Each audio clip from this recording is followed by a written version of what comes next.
number 13576. Identified as bounty hunter Samus Aran. Trilogies don't always end well. Oftentimes the concept loses steam long before the third installment, or the producers simply run out of creative juice. This appeared to be the case with the Metroid Prime franchise. While the first was a groundbreaking achievement, the second lacked the spark that separates elite games from the good ones. Metroid Prime 3 Corruption is finally here, but does it continue the downward slope or ascend?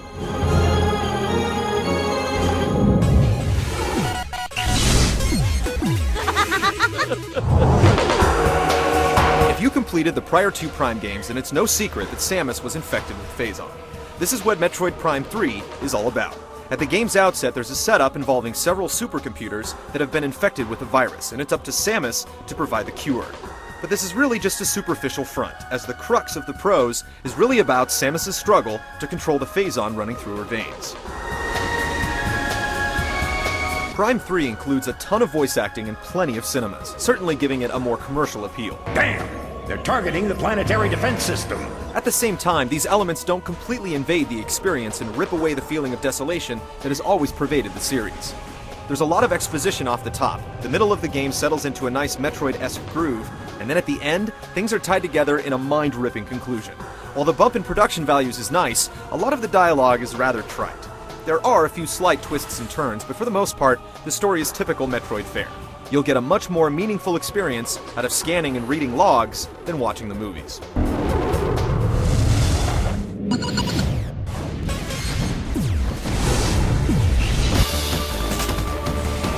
The biggest design change is how you start the game.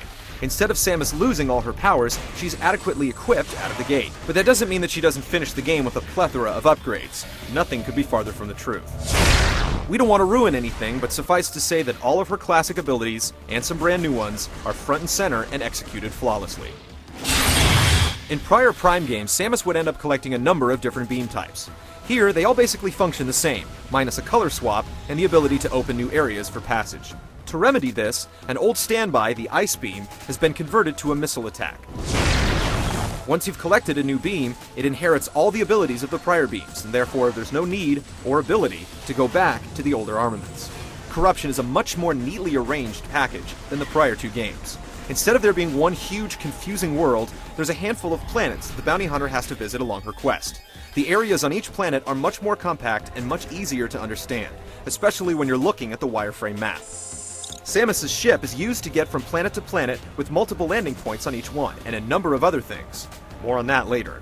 Backtracking was something that received a good deal of criticism in Prime 2, and to a lesser extent, in the first game. It's definitely present in Corruption, and it wouldn't be a Metroid game without it, but with succinct levels and maps, it struck a near-perfect balance.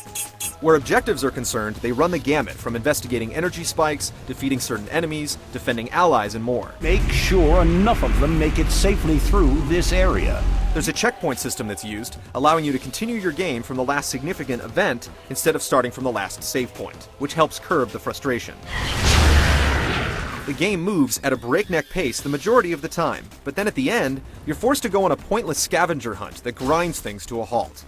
It's a shame because the 4 or 5 hours leading up to this are some of the greatest moments in gaming ever burned onto a disc. There's little doubt that Metroid Prime 3 has been designed to make it more approachable for the average player. The backtracking has been streamlined, mission objectives are clear, upgrades to weapons and power-ups come at a fast and furious pace, and it's all the better for it. Clocking in at a good 20 hours of playtime, it gives you plenty of value for your money as well.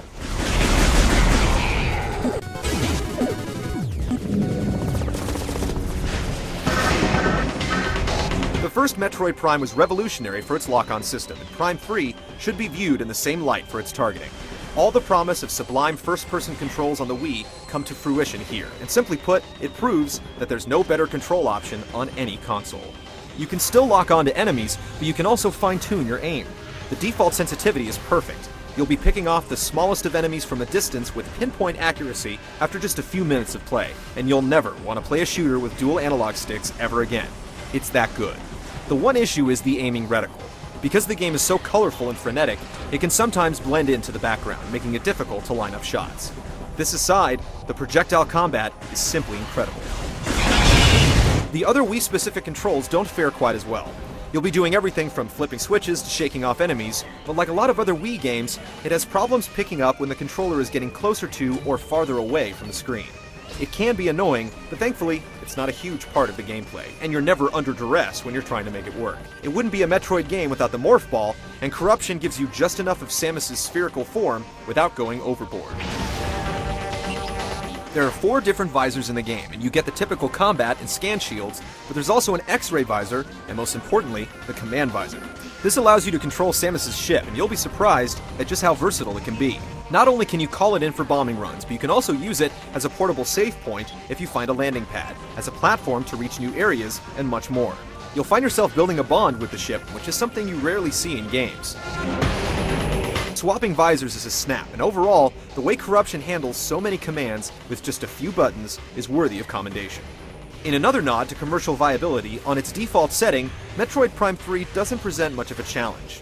Most bosses can be defeated in the first try, and you'll rarely die from combat-related injuries. This is because of the brand new Hyper Mode. By holding down the plus button, you can send Phazon coursing through Samus's body, sending her into a vicious rage.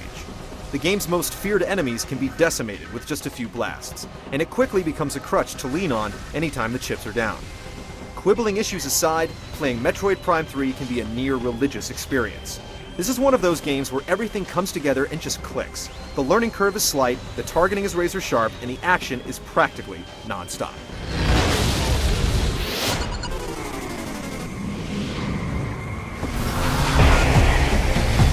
It's almost assumed that more polygons, shaders, and particle effects make a better looking game, but Metroid Prime 3 proves that art trumps all.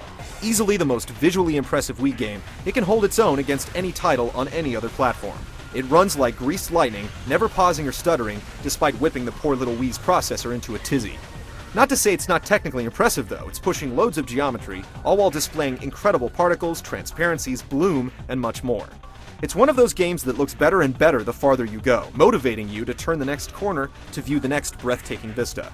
After a couple hours with Corruption, Nintendo's theory of gameplay over graphics will start to make a whole lot of sense.